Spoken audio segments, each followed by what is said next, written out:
6 months ago, I shared with our alumni and friends the news that Fitzhugh Hall had slid off its foundation and the walls were beginning to crumble in the wing of the building. This was overwhelming to our campus, and we had to move 80 people from this beautiful building into other parts of the campus into temporary housing. The building's been closed, and I've been anxious to bring you up to date since then, but there are a lot of moving parts to try to put together a 100-year-old building back the way it was, and even better. But I've got some exciting news, and so I want to bring you up to date on where we are. Now, this backdrop of Fitzhugh Hall that you see is what we all know and love about this building. This is the view that will not change.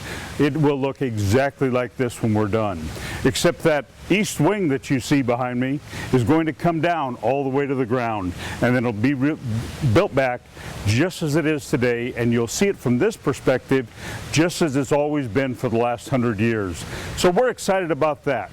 Just 2 days ago, the Historical Society of Jackson approved our plans, and we're enthusiastic about our commitment to historical preservation of the exterior of the building, while the interior of the building is going to be designed for the future and for tomorrow and the best for our science students.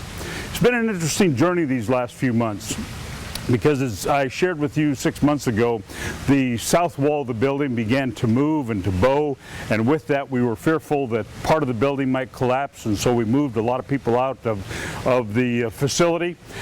And then we began to look at plans for how to rebuild. One of the things that we hope for the most on this campus has been a science facility. We started to build a science building, or to raise money for one, a number of years ago, and then the hurricane hit us, and that slowed everything down and really brought us to a standstill on that project. So for years we've been looking for a way, how could we build the kind of quality science labs that measure up to the quality of our academic program? As I was walking around this building late one night after it was closed, I began to step it off, and I realized that the footprint of this building I thought was just about the size of what we were going to build for science. So we began to explore that with the architects and get a plan, and it was a wonderful plan of how we'd put science in this. Now, science requires big classrooms, big laboratories, and so the building would have to be reshaped and restructured to do that.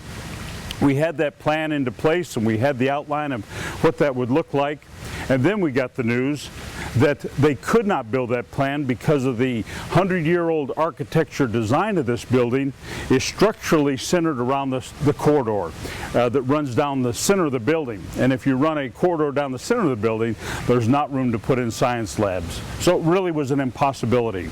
And then over Christmas and early January, something happened. The building began to move again. Not only did the south wall move, but the north wall moved, and it began to bow out, and the engineers and the architects and the insurance companies came in after that happened to reevaluate everything and made the determination that we had to take the wing of the building all the way to the ground and rebuild it again. Two things came out of that. One is we can build the science facility that we wanted. It fits in this facility because now we don't have to worry about the center corridor. Secondly, it even saved us a little money. And on the outside, it's going to look exactly like it always did. So we're excited about that.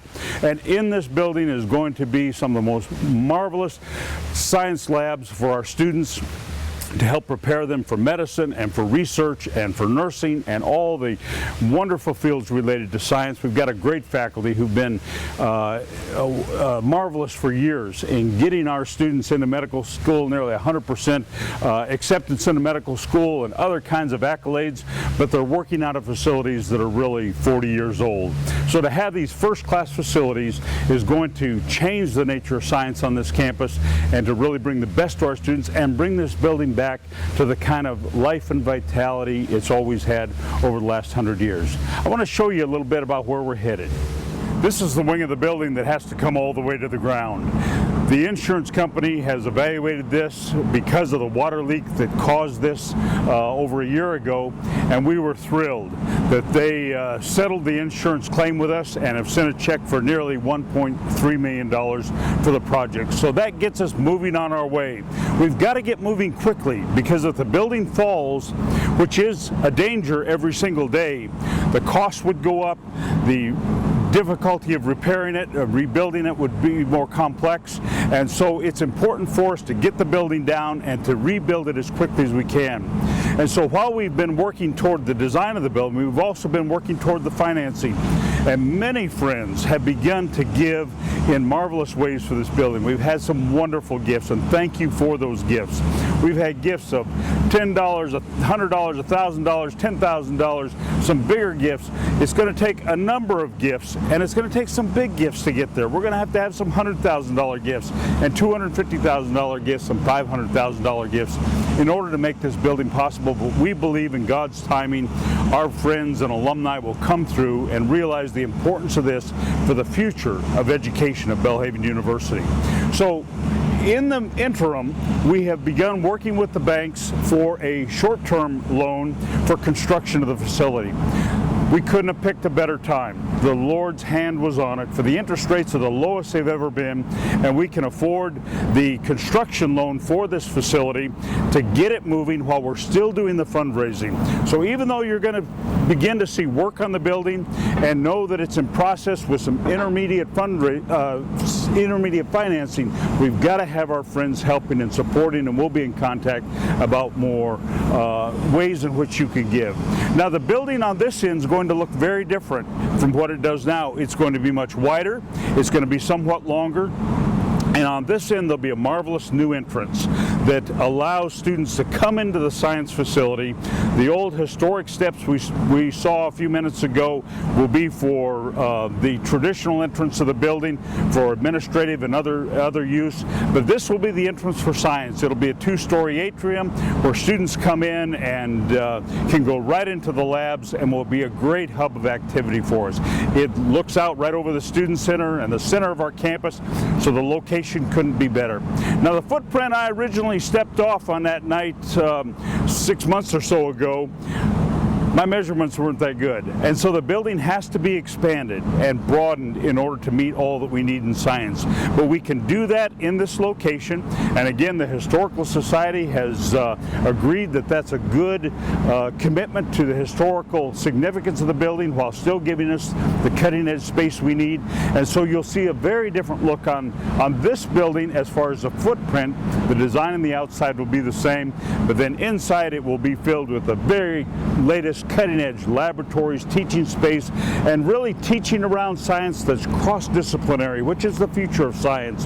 Because as scientists who are committed to God's Word understand the complexity of God's world, it's not just biology and chemistry and physics all in their own little pockets, but it's really the interconnection of that, and that's how God designed the world, and that's how we want our students to learn.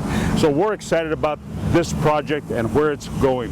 This building, as you see it now, will come down in just a few days. Later in the week now, they'll be turning off the electricity. They'll be moving the mechanicals out of this building. The flat roof area here are the mechanicals for 3 buildings. So we've had to rebuild those mechanicals in 2 other buildings, and of course new mechanicals will be in this building.